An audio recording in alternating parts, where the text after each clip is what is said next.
देखिए इंटरनेशनल मतलब क्या हो रहा है, एक कंट्री, ये कंट्री ए मान लो अमेरिका है और ये मान लो इंडिया है, ऐसा ले लेते हैं, ठीक है। अब क्या कर रहे हैं, कुछ ऐसा ऑर्गेनाइजेशन बनाया, ठीक है, जिसमें इंडिया भी कनेक्ट हो गई, ये भी कनेक्ट हो गए। अब सारे मिलके जब कनेक्ट होंगे और एक इंटरनेशनल मतलब एक कई साल कंट्री मिलके जब क्या करेंगे, वर्कआउट करेंगे, तो वो इंटरनेशनल ऑर्गेनाइजेशन कहलाती है, ठीक है। और अगर एक ही कंट्री के अंदर ऑर्गेनाइजेशन हो तो उसको रीजनल कह सकते हैं या नेशनल। वैसे रीजनल ज्यादा ऑर्गेनाइजेशन बोला जाता है कि एक कंट्री की ज्योग्राफिकली स्ट्रक्चर के अंदर जो भी ऑर्गेनाइजेशन बन रही है, ठीक है, वो रीजनल ऑर्गेनाइजेशन या नेशनल ऑर्गेनाइजेशन कह सकते हैं।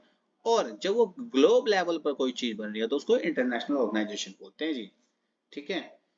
अब मेनली क्वेश्चन आ रहा है कि ये इंटरनेशनल ऑर्गेनाइजेशन की हमें जरूरत क्यों पड़ती है। सिंपल सिंपल जरूरत पड़ी तो मैं आपको यही कहूंगा कि हमें इंटरनेशनल जो ऑर्गेनाइजेशन है हमें इसलिए जरूरत पड़ती है इनकी कि फर्स्ट ऑफ ऑल क्या कर सकें, पूरे ग्लोब के अंदर, पूरे ग्लोब के अंदर क्या कर सके, एक पीसफुल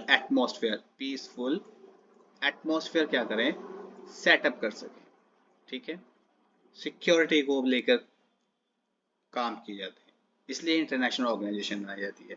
सेकेंड इज जो भी जो भी ऑर्गेनाइजेशन के जो मेंबर होंगे उन मेंबरों की जो इकोनॉमिकल ग्रोथ हो वो क्या हो, बूस्ट लेवल पर हो, मतलब बहुत तेज लेवल पर हो और डेवलपमेंट बहुत अच्छी हो, इसलिए इंटरनेशनल की रिक्वायरमेंट पड़ती है, ठीक है। और किस लिए पड़ेगी, सिक्योरिटी हमारे पास हो गया, पीसफुल एटमॉस्फेयर हमारे पास हो गया, इकोनॉमिकल बूस्ट अप करने के लिए हो गया, और इसके साथ साथ आज की डेट में करंट लिस्ट में क्या आता है, एनवायरमेंटल से रिलेटेड क्या हो, कुछ ऐसे स्टेप्स लिए जा सकें ताकि यहाँ पर एनवायरमेंट से रिलेटेड जो प्रॉब्लम हो रही हो उसको वे रोकथाम लगाई जा सके। जैसे ग्लोबल वार्मिंग आजकल क्या है, ग्लोबल ग्लोबल वार्मिंग जो है वो बहुत बड़ा इशू है, ठीक है। पॉल्यूशन पॉल्यूशन भी बहुत बड़ी इशू आ रही है, तो इन सब के लिए क्या आ रहा है, इंटरनेशनल ऑर्गेनाइजेशन की हमें जरूरत पड़ रही है। और सेकेंड है जो इसके मेंबर्स होंगे, अगर कोई प्रॉब्लम आती है, वॉर होता है या कोई एपिडेमिक्स कुछ ऐसी कंडीशन आ जाती है, ठीक है, नेचुरल डिजास्टर्स आ जाते हैं, तो उस केसेस में क्या कर सकें, आपस में जो मेंबर्स हैं एक दूसरे की हेल्प कर सकें, इसलिए इंटरनेशनल ऑर्गेनाइजेशन सेटअप की जाती है, ठीक है। नेक्स्ट क्वेश्चन अब कह रहा है explain any for the steps. क्या कर रहे हैं आपको, 4 स्टेप्स बता रहे हैं to the government of the India curb the emissions of the green house gases, मतलब ग्रीन हाउस गैसेस को स्टॉप करने के लिए इंडिया के क्या स्टेप रहे हैं, ये क्वेश्चन है जी हमारा, ठीक है। देखिए जी, देखिए क्या है, आपको तो ना पता था कि इंडिया ने साइन किया है, क्या करा है, आपको पता है कि 19 अरे यार ये देख लो, 1997 के अंदर क्योटो प्रोटोकॉल, ठीक ठीक है, ये बनाया गया था। अब क्या करा है इंडिया ने 2002 के अंदर इस पे साइन किए। दूसरी बात, the energy conversation act conservation act पास किया इन 2001 के अंदर, ठीक है, यहाँ पे भी पार्टिसिपेट करा। इलेक्ट्रिसिटी एक्ट इलेक्ट्रिसिटी एक्ट जो आया था 2003 के अंदर, इंकरेज किया गया the use of the renewable energy, कि एनर्जी का जो हमारे पास पार्ट है एनर्जी का, वो क्या करा जाए, रिन्यूएबल रिन्यूएबल रिसोर्सेस यूज किया जा सके, ताकि हमें पेट्रोलियम वगैरह फॉसिल फ्यूल्स का यूज ना करके ऐसे हमें मेथड यूज करें, ऐसे मेथडों से हम एनर्जी लें जिससे क्या हो कि हम इन सोर्सेज को बार बार रिन्यू कर सकें, ठीक है, जैसे कि सोलर लाइट वगैरह हो गई, विंड एनर्जी हो गई, इस तरीके की, ठीक है, ये चीज है। Next question. नेक्स्ट क्वेश्चन में आ रहा है, देखो ये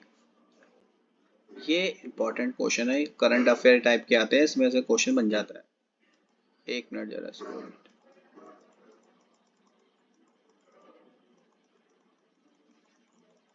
इसी सेक्शन को मैं पहले सेक्शन सी तक करा देता हूँ, फिर नेक्स्ट वीडियो में बनाऊंगा, क्योंकि ये वीडियो बहुत बड़ी हो जाएगी। देखिए जी,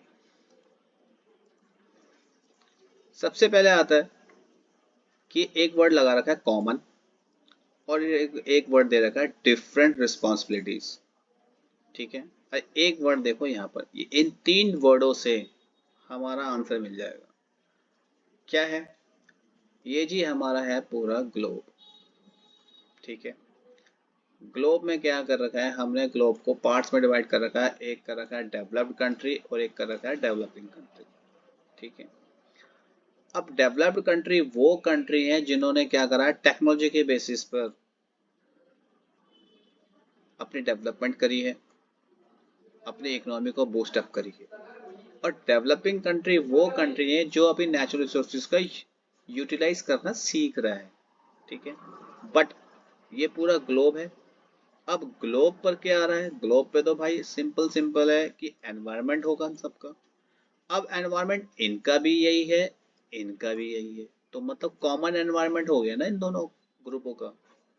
ठीक है, तो ये कॉमन है, एनवायरनमेंट सबका है, किसी एक कंट्री का नहीं है। अब डिफरेंट रिस्पॉन्सिबिलिटीज क्या है? भाई सिंपल सिंपल बात है, इन्होंने तो ग्रोथ कर ली और ये अभी कर रहे हैं ऐसी कंट्रीज, डेवलपिंग कंट्री। और जब एनवायरनमेंट से रिलेटेड कोई प्रॉब्लम आ रही है तो अब क्या कर रहे हैं, जितने भी इंटरनेशनल ऑर्गेनाइजेशंस हैं ये कहना चाह रहे हैं कि अब आप क्या करो, आप सब मिलकर एनवायरनमेंट को प्रोटेक्ट करने के लिए अपना कंट्रीब्यूशन दो, मतलब ग्रीन हाउस गैसेस को रिलीज को कम करो। ठीक है, ये सारी चीजें हैं। अब ये किस तरीके से होगा? अब इश्यू ये क्रिएट हो रहा है, ये डेवलपिंग कंट्री कह रही है कि जी ये डेवलप्ड कंट्री ने तो डेवलपमेंट कर ली, एनवायरनमेंट को जितना नुकसान पहुंचाना था पहुंचा लिया जी। अब हमारी ग्रोथ करने की बात आ रही है तो क्या हो रहा है, अब इस तरीके से नॉर्म्स बनाए जा रहे हैं। तो सिंपल सिंपल बात है, तो फिर बैठ के इंटरनेशनल ऑर्गेनाइजेशन के अंदर ये डिसाइड किया गया कि भाई अब आप क्या करेंगे, है तो दोनों के लिए ग्लोब इक्वल। ठीक है, एनवायरनमेंट भी इक्वल है, बट थोड़ा सा हम रिस्पॉन्सिबिलिटीज थोड़ी सी अलग अलग दे देते हैं। ठीक है जी, तो यही हमारी क्या कर रखा है कि कॉमन तो हो गया एनवायरनमेंट, लेकिन कुछ कुछ रिस्पॉन्सिबिलिटी अलग अलग है, ताकि हम क्या कर सकें, एनवायरनमेंट को ठीक करें। ठीक है जी, वो क्योंकि इशू क्रिएट हुआ था। ठीक है, नेक्स्ट क्वेश्चन। अब आपको बताना है कि जो ग्लोबलाइजेशन की जो प्रोसेस है उसके अंदर टेक्नोलॉजी का क्या यूज है, ये कह रहा है जी।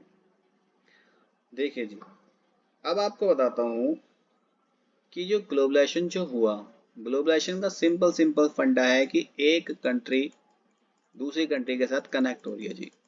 ठीक है, अब कनेक्ट कैसे हो रही है?